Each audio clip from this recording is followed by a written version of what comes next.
What if I told you there's a country where the same royal bloodline has ruled for over 2,000 years, without a single dynasty ever being overthrown? Where emperors were once seen as gods, but lived as prisoners in their own palaces, while shadow rulers, shoguns, waged civil war in their name? What kind of nation survives Mongol invasions, internal rebellions, atomic devastation, and still keeps the throne intact today? This isn't mythology. This is the real history of Japan, and everything you thought you knew barely scratches the surface.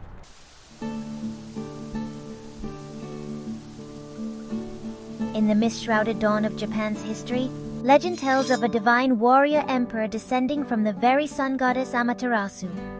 This was Emperor Jimmu, the mythic founder of the Yamato dynasty, whose expedition eastward in 660 BC founded the Imperial line. Though historians dispute the precise date, they acknowledge the tradition of an aggressive eastern migration that forged the earliest Japanese state. Clad in gleaming armor and guided by celestial destiny, Jimmu's followers waged war against mountain chieftains and wild tribes, subduing the islands as he carried the imperial regalia, sacred treasures said to hail from the gods. In poetic memory, he remained the divine warrior, the first of an unbroken chain of emperors whose blood claimed descent from heaven. Through the centuries of Yamato rule, this family of heavenly sovereigns ruled a fractious land of clans.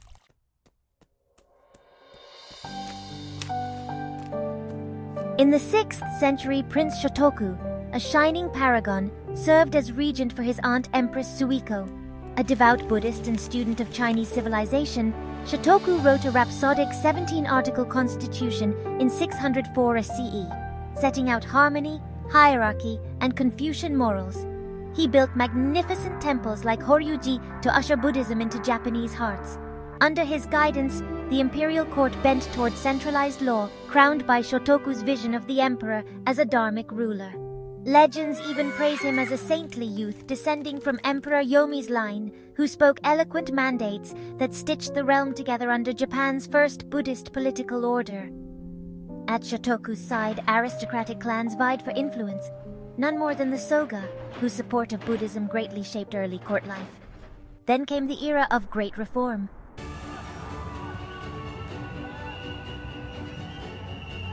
In 645 CE, a young crown prince named Nakano Oe, later Emperor Tenji, and his ally Nakatomi Kamatari rose as heroes of the revolution.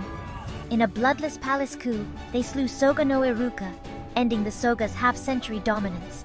An empress abdicated, the throne passed to Prince Nakano's uncle, Emperor Kotoku, and the Taika reforms were born. Taika means great change, and indeed it was. The reforms decreed that all land and people belonged to the emperor, organized new provinces and ranks, carried out a census, and created a fair tax system. The very notion of imperial time began here, as Emperor Kotoku took the era named Taika for his reign. For the first time, Japan set her compass by Chinese models. Confucian council and Tang bureaucracy, so that the Yamato sovereign's power streamed out to every province. In these days of reformation, Nakano Oe himself surrendered his private estates to the state and placed the crown on his own head, becoming Emperor Tenji. Together with Kamatari, founder of the Fujiwara clan, he breathed life into a centralized imperial government of unprecedented sweep.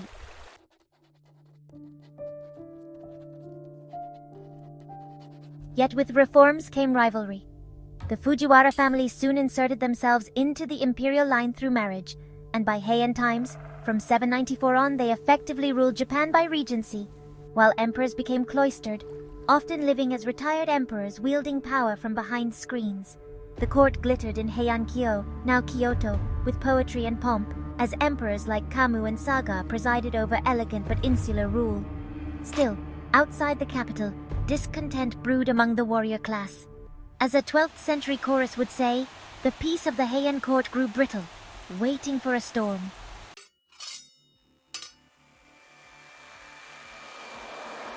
That storm broke in 1180 CE, the opening of the Genpei War, a titanic struggle between the Taira and Minamoto warrior clans. For decades, the Taira, also known as the Heike clan, had dominated the throne by force of arms, enthroning infant Emperor Antoku to cement their power.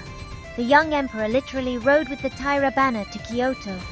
But in the east, Minamoto no Yoritomo, grandson of a defeated clan leader, raised his standard in revolt. Spurred by another imperial claimant and resentful lords, he carved out territory on the Kanto plain. For 5 brutal years, brother fought brother across the land.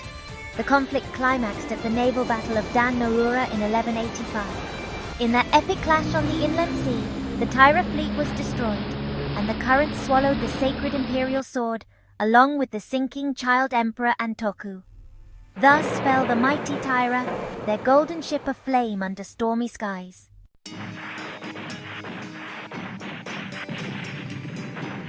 From the ashes of war rose Minamoto, no Yoritomo triumphant. In 1192, with the retired Emperor Go-Shirakawa's blessing, he assumed the title Sei Taishogun, or Barbarian Quelling Generalissimo, Japan's first shogun. Yoritomo never sat in Kyoto.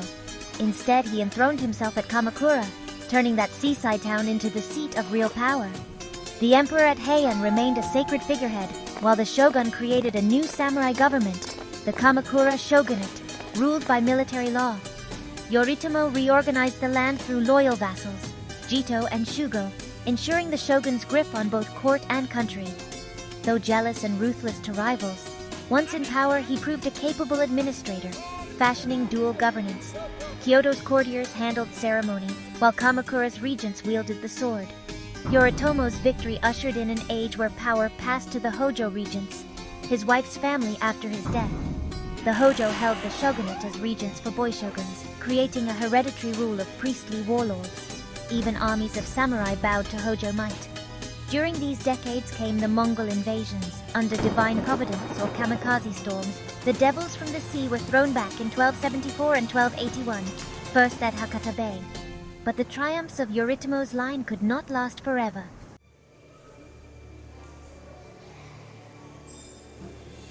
By the early 14th century, the imperial house itself tried to reclaim heaven's mandate.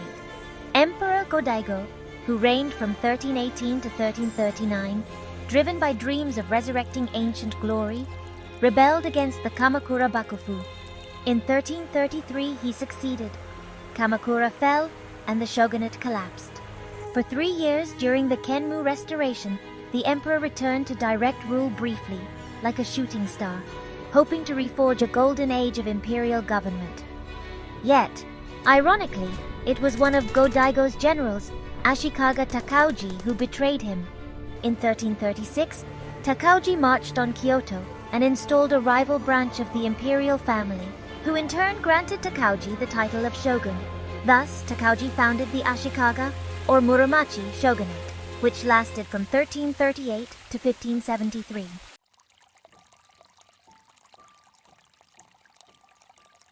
The old aristocratic capital roared with new blood, courtiers and samurai intermarried, and the office of shogun became hereditary in Takauji's house.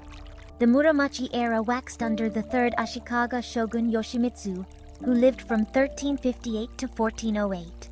Cunning and cultured, Yoshimitsu ended the northern versus southern court division that his grandfather had spawned, reuniting the imperial line. He opened Japan's first formal trade with Ming China and lavished art and architecture upon Kyoto. Under his watch, the Golden Pavilion, Kinkaku-ji, glittered on its pond, an image of his patronage. But the glory decayed after Yoshimitsu's death. Shoguns grew indulgent. The 8th shogun, Yoshimasa, who lived from 1436 to 1490, built the Silver Pavilion, Ginkaku-ji, and lost himself in tea and painting, as courtiers and daimyo, or regional lords, grew discontent. Under Yoshimasa's rule, the Bakufu's control unraveled, culminating in the Ōnin War from 1467 to 1477.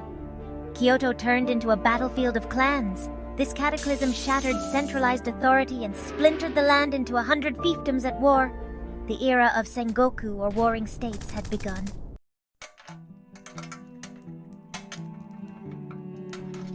From this age of strife rose 3 great unifiers. The first was Oda Nobunaga, who lived from 1534 to 1582, a fearless warlord with the audacity to enter and seize Kyoto. In 1568, he marched into the capital, overthrew the Ashikaga shogun, and declared the Civil War won. By clever alliances and ruthless tactics, Nobunaga brought half the provinces under his banner. He shattered tradition with matchlock rifles at Nagashino and built the magnificent Azuchi Castle as a symbol of his power. Ambitious beyond measure, he aimed to conquer the last daimyo strongholds, and in doing so, he cleared the path for his successors. Yet destiny intervened at Honnoji Temple in 1582. Betrayed by his general Akechi Mitsuhide, Nobunaga ended his life in fire, leaving his dream incomplete.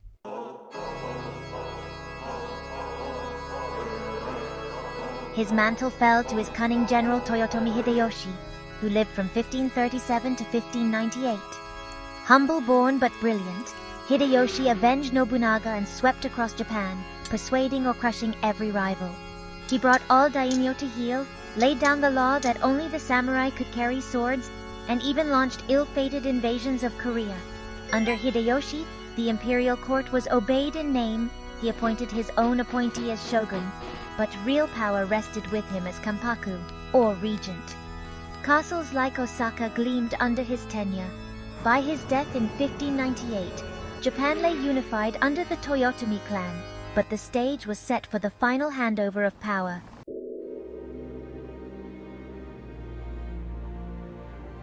That handover fell to Tokugawa Ieyasu, who lived from 1543 to 1616. One of Nobunaga's most trusted allies, Ieyasu had watched skillfully as the three great houses vied for control. After Hideyoshi's passing, Ieyasu positioned himself at Sekigahara, where on a misty field in 1600 he shattered the Toyotomi coalition. In reward, in 1603, he was named shogun by the emperor, founding the Tokugawa, or Edo shogunate, Japan's third and final shogunal line. Ieyasu proved not only a great warrior but a master organizer. He possessed a combination of organizational genius and military aptitude that united Japan and ushered in over 250 years of peace, stability, and isolation. Establishing his capital at Edo, now Tokyo, he set rigid social classes, demanded alternate attendance from the daimyo, and closed Japan to most foreign contact, a policy known as sakoku. Under his dynasty, the emperor became a distant figure, a patron of ceremony, while the Tokugawa held all real authority.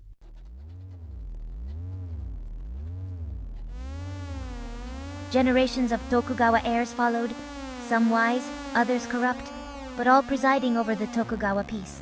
The 250-year reign of the Edo Bakufu was marked by strict feudal order and a cultural flowering in the blossom of ukiyo-e, kabuki, and literature. The samurai class, once forged in war, became bureaucrats. Towns swelled, merchants thrived under rigid social ceilings, and the emperor reigned in Kyoto as a ceremonial sage, his role performed only through ancient rites. Meanwhile, the young Tokugawa shoguns inherited their titles by blood, not merit, slowly drifting into decadence and isolation. By the mid-19th century, the world was no longer content to leave Japan untouched. In 1853, black ships broke the silence.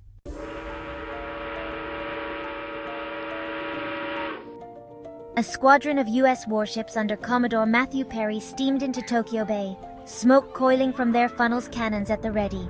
Gunboat diplomacy had arrived. Perry demanded open ports and foreign trade, and the shogunate, powerful but politically paralyzed, capitulated. The Treaty of Kanagawa was signed in 1854, the first of many unequal treaties that cracked open Japan's centuries-old isolation. Humiliation rippled through the samurai class. Domains like Satsuma and Choshu began mobilizing, not against the West, but against their own governments. Many believed that only the emperor, long silenced in Kyoto, could restore national dignity. The cry of Sono Joa, revere the emperor, expel the barbarians, swept through the provinces.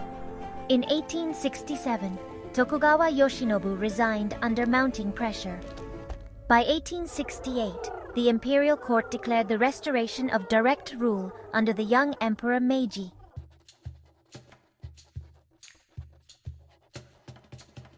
The Meiji Restoration was no restoration at all. It was a revolution cloaked in tradition. The shogunate was dismantled, the daimyo were abolished, and Japan was centralized under the authority of the emperor for the first time in over 1,000 years. Samurai were stripped of their swords and stipends. Domains became prefectures. Castles turned into government buildings. The imperial capital moved from Kyoto to Tokyo. What began as a return to ancient sovereignty became the launchpad of industrial modernity. Emperor Meiji, though not an autocrat, became the symbolic head of a rapidly transforming nation. In 1889, Japan adopted a Western-style constitution that still enshrined the emperor as the source of sovereignty and divine authority. The army, the navy, and the diet all acted in his name.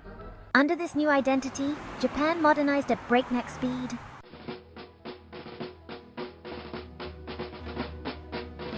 The military victories that followed shocked the world. In 1895, Japan defeated China in the First Sino-Japanese War, claiming Taiwan and asserting dominance over Korea. Just a decade later, in 1905, Japan stunned a European superpower, Imperial Russia, by winning the Russo-Japanese War. Japan had become the first Asian nation to defeat a Western empire in modern warfare. The emperor, still seen as a living deity, now stood at the head of a rising power with imperial ambitions. The Taisho period, from 1912 to 1926, began with a sickly emperor and growing calls for democratic reform.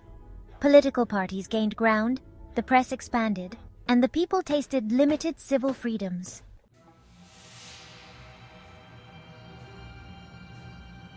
Yet this flirtation with liberalism would not last.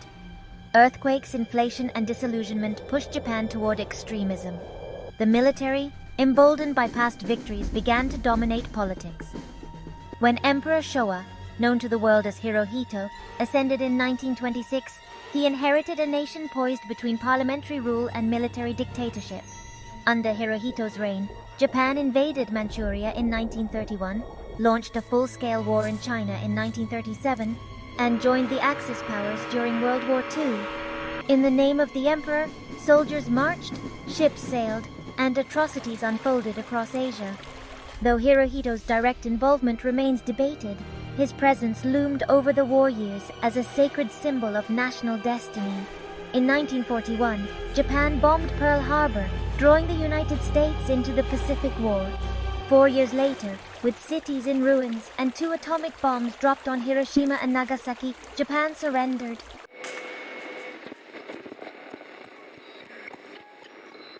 For the first time in history, an emperor's voice reached his people via radio. Hirohito's declaration of surrender was calm, formal, and devastating. The myth of invincibility was broken, yet the emperor remained. Under U.S. occupation, led by General Douglas MacArthur, Japan was rebuilt politically, economically, spiritually. In 1947, a new constitution transformed the emperor into a purely symbolic figure, the symbol of the state and of the unity of the people. Sovereignty belonged to the people. The divine was dismantled, and still, Hirohito endured. For decades he reigned as a constitutional monarch, silent, stoic, visible in moments of tragedy and ceremony. His death in 1989 marked the end of the Showa era, one of the most turbulent in Japanese history.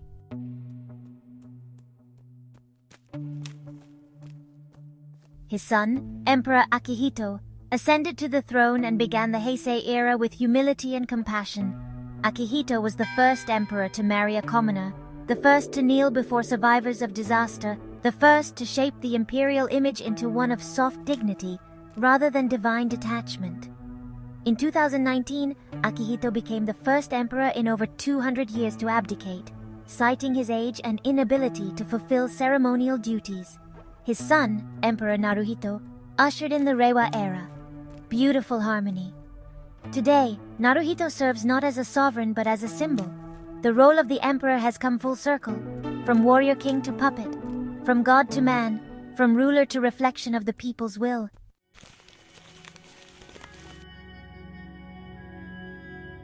And yet, the line remains unbroken. From the divine sword of Emperor Jimmu to the microphones of Naruhito, Japan's rulers have spanned legend and history, blood and paper, steel and ceremony. The emperors watched as shoguns rose and fell, as palaces burned, as monks prayed, as cannons roared, and as cities rebuilt from dust. Through it all, the chrysanthemum throne endured, not always in power, but always in presence.